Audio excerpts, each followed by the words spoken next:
town called Jalalabad, Kajibek plays me a TikTok video of his nephew, Sirgakbek, taken when he was on his way to fight. The 21-year-old is typical of those who died at the start of the conflict. A young, highly trained professional soldier in the Russian army. He always wanted to be the first. I think that's why he decided to join the military. And there he was also given the choice, apparently. He chose to be there. Go to war, you mean? Yes. As a professional soldier, he was buried with full military honors after he was killed in action in May 2022.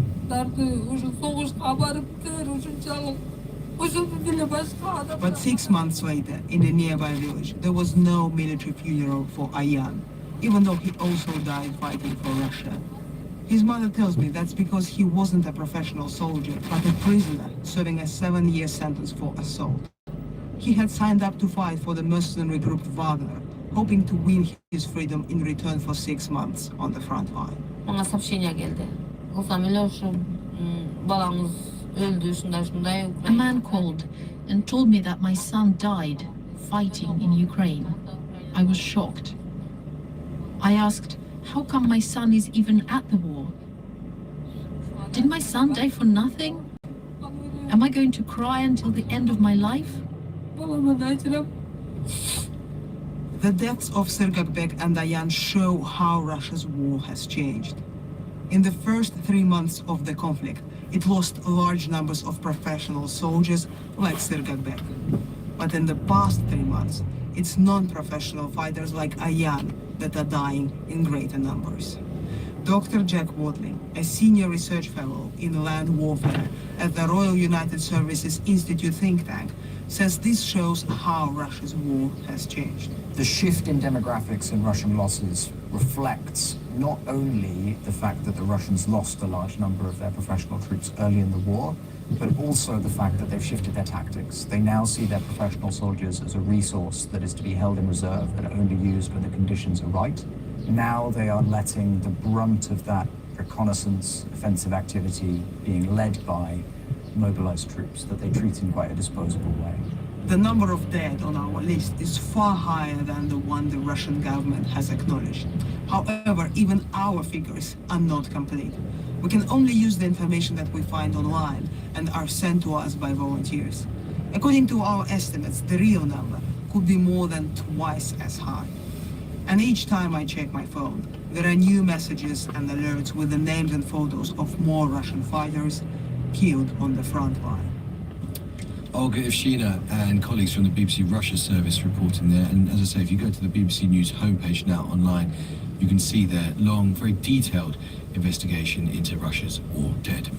It's 8:45. We were talking earlier about tree planting targets, and some of the listeners who've shared stories about trees in their lives recently as part of our ongoing series did plant them. Here's Nick Pearson with his choice. Me and my wife and my 5 kids live in a medium-sized terraced house just outside the bar walls, and we have a tiny backyard, nowhere ready to grow a tree. But then one day, my son Tommy, the youngest, was wandering around in the park with Caroline, my wife, and this is about 20 years ago. He's now in his mid-20s, and he came home with an acorn. Didn't know what it was. Showed it to Caroline, and well, she popped it in a plant pot, stuck it out on the backyard wall, and left it there. Didn't do anything with it, didn't water it, but it was open to the elements. Got sunshine, got rain, and a couple of years down the road, little tree sprouted. So we just let it sit there really, and planted it on every couple of years, and it was rather nice. And in the end, it ended up in a great big planter, and got to be bigger than Tommy as he grew. The tree outgrew him, and in the end, I think we realised that he couldn't really have an oak tree growing in a plant pot in the backyard. So to cut a long story short, we upended it into the back of a friend's estate car, and we drove it out to the Pocklington Canal, where a friend of mine is a volunteer. And this is about 7 or 8 years ago now. We planted it out with great trepidation because we'd all grown to love the tree. We left it, came back after the winter, and sure enough in the spring it just sprouted. And ever since then it's grown beautifully. So it's filling a little gap on on the edge of the Pocklington Canal. We call it Tommy's Tree. Whenever my kids come home from their far distant places, we always end up on a bit of a pilgrimage. Tommy always has to stand by the tree, and it's thoroughly outgrown him. And well, that's our favourite tree. From small beginnings in a little plant pot in the backyard, and now a beautiful oak tree which hopefully will outlive us all. Charming. Thank you so much, Nick. Thank you so much to Nick Pearson for that wonderful choice. You can see some of the beautiful trees sent in by you, our listeners, on our Instagram page. That's at BBC Today Programme on Instagram. And please do keep sending them in because we're thoroughly enjoying them, as are you, evidently, from your messages. You can send us a voice message or text or picture to our WhatsApp number, which is 0330 1234 346, 0330 1234 346, or email us on today@bbc.co.uk. But let's turn back to the Mediterranean and what happened off the coast of Greece. There are no women and children among the dozens of survivors from the boat that capsized as it carried people over the Mediterranean to Europe. That's what a Hellenic Red Cross doctor who was part of the response told us an hour ago. If it is correct that more than 700 people were on board, then it would appear that around 600 have died in this tragedy.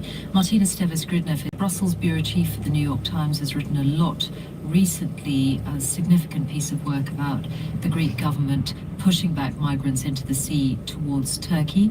And we're also joined by Vincent Cochetel, the UNHCR's special envoy for the Mediterranean. Morning to you both. Morning. Vincent, first of all, what are you taking away from this tragedy? What needs to happen? Well, first, very saddened by loss of life. Again, it's happening every week off the coast of Libya or Tunisia. This time it's Greece. Many shipwrecks cannot be avoided, but there seems to be that on this one it could have been avoided. There was early detection. There were many vessels that were not too far. But the questioning of the idea of that the boat was in distress has caused loss of life. And what options are open to you as the UNHCR? What is your call to the Greek authorities? Well, the call to the Greek authorities is to have first an independent investigation of what has exactly happened, so that lessons are drawn, that such tragedy do not repeat. That's the first thing. But then also we need to have a robust regime in the Central Med on both sides of the Mediterranean, Europe, so that these events do not occur. Martina, before we talk about this, just take us through what you discovered when you investigated Greek policy. Because the piece you wrote in the New York Times the other day was based on a group of people who had arrived in Greece and then ended up back in Turkey. What exactly was the sequence of events and what the Greeks did? Because it was more complicated than being pushed back at sea. They had already reached the shore, as I understand it. Yeah, that's correct. So our investigation was based on a very lengthy video shot by an activist on Lesbos. And that was more than 3 hours of footage that we went through and verified and did additional reporting around. But that video showed a group of 12 migrants, all from the Horn of Africa, Somalia, Eritrea, Ethiopia. The majority of them were women and children. The youngest was 6 months old. And showed them on the island of Lesbos getting rounded up by masked men, sort of in a van, unmarked van, no plates, and getting transported to an official Hellenic Coast Guard vessel, being taken out to sort of the middle of the Aegean Sea, so halfway between the Greek island of Lesbos and the Turkish coastline, and dropped in an inflatable life raft, so without means of navigation or engine.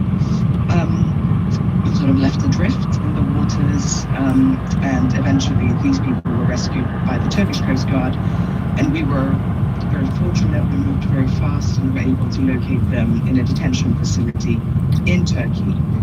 But essentially they're taken out to sea and they're put in the kind of boat which, certainly from what we can see in the channel, is not the kind of vessel you'd be wanting to cross the Mediterranean in.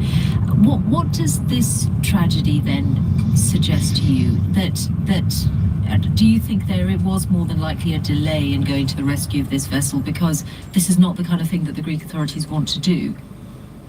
Look, I think exactly like Vincent said a moment ago, there clearly has to be an independent investigation in the sequence of events. I heard what the spokesman for the Greek Coast Guard said. I don't think it's a disputed fact that the Greek Coast Guard was aware of this vessel, was aware that it was not really going to make it because it was so visibly overcrowded and unseaworthy, and escorted it.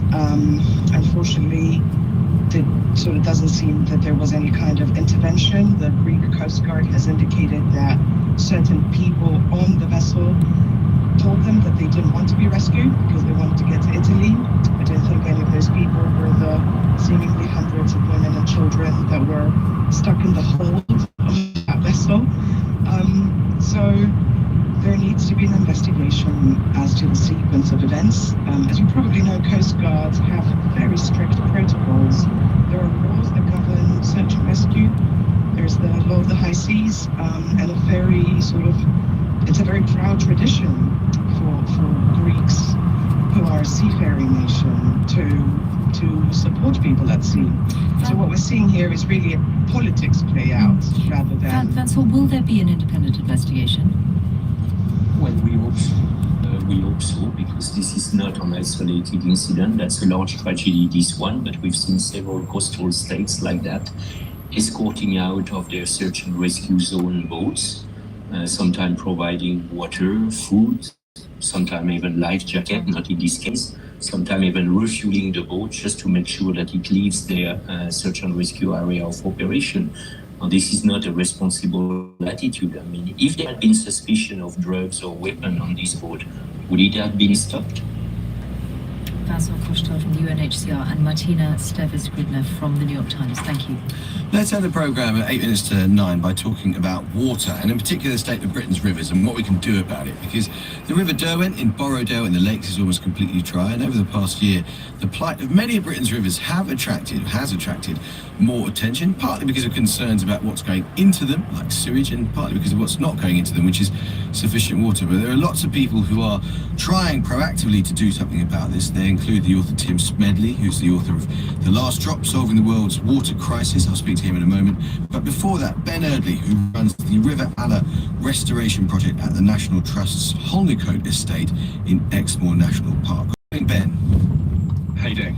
I'm good. I want to hear about your part, because I'm interested in Exmoor, because my wife's from that part of the world. I want to know what you're up to. So what's the impetus behind the work that you're doing? So I guess in a nutshell, we're looking to put back a bit of the natural function that we've lost from our river systems. At the moment, a lot of our river catchments aren't really sort of river catchments, they're drainage. We're moving the water as quickly as we can through them. And myself and the team, what we're looking to do is put back a bit of that natural function for the benefit of wildlife and people. And so you're trying to, as I understand it, you're trying to just looking online, you're trying to reconnect, and this is basically UK first, you're trying to reconnect the River Alla to its original floodplain. What is a floodplain? And also, could you just tell us a bit about what a wetland is? Because the point about rivers is that they're situated within a broader kind of territory, aren't they? That's right, yeah. If you think about the floodplain is sort of the valley bottom, if you like, sort of the flat bit in the bottom of a valley. Those sort of, and a valley can mean a wide range of things. But we've lost most of that sort of waterscape, or we've lost most of the sort of the waterscapes from our countryside, really. We've lost sort of 90%, 97% of our wetlands. So what we're looking to do is just put a bit of that back to create some sort of capacitors of sort of more natural function within that landscape. And that project on the Alla that you're talking about, that's where we've essentially filled a river in to reconnect that water with the landscape, and that's we've seen a huge change. So, you know, groundwater levels have risen. You know, that sort of wet habitat's come back. We've got hundreds of house martins on the site already. You know, it's abundant in insects. It's sort of a profound change. And how have you done it, Ben? Just give us some specifics. What, for those of us who don't spend our lives refilling rivers, but are quite jealous of this abundant wildlife that you get to see every day, how have you actually done it? So there's a bit of science behind it, but we take a number of different approaches. Some of it's quite low tech, so we've done it at a number of different places. So we build man-made beaver dams sometimes to help hold that water in channels and spread that water out across the landscape.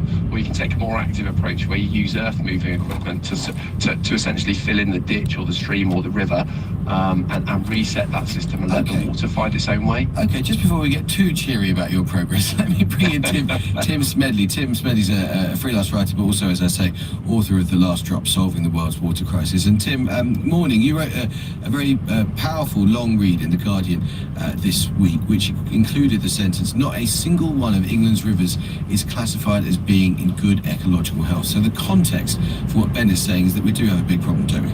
Yeah, we do have a big problem. And there's two stories here. One is a changing climate, lower rainfall patterns, longer dry periods. But the other is all too human mismanagement. So there's been decades of underinvestment in water infrastructure.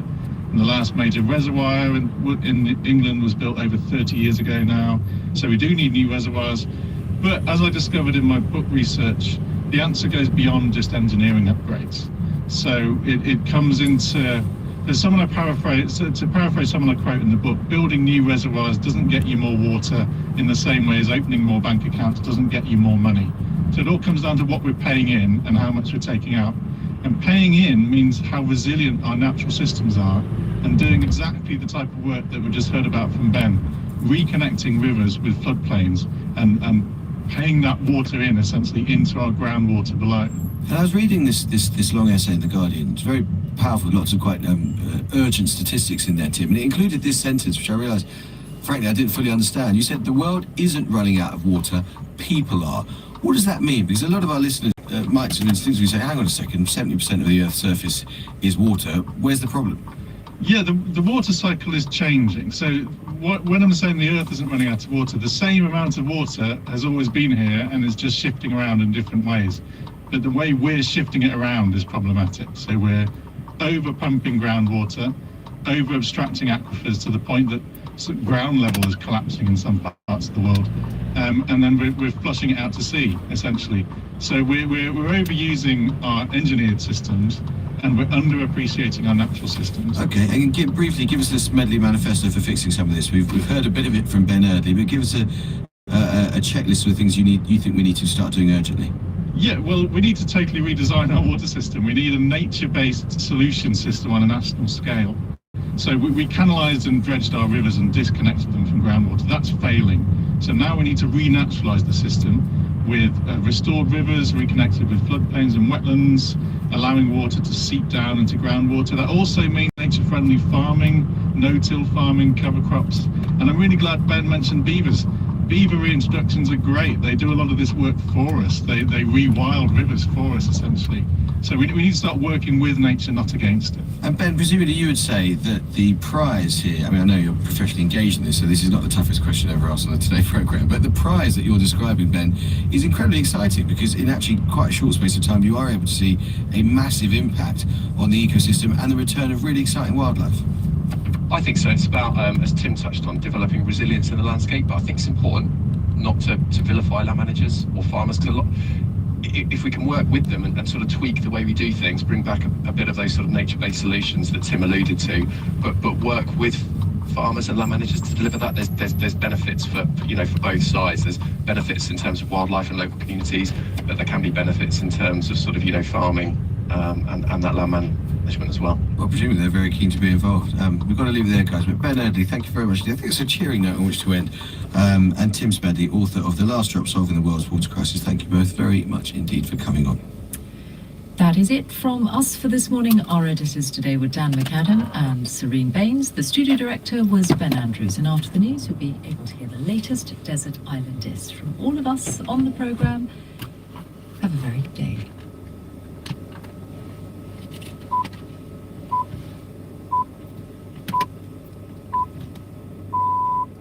BBC News at 9 o'clock. The authorities in Greece are coming under increasing pressure to explain how a migrant boat sank off the country's southern coast on Tuesday.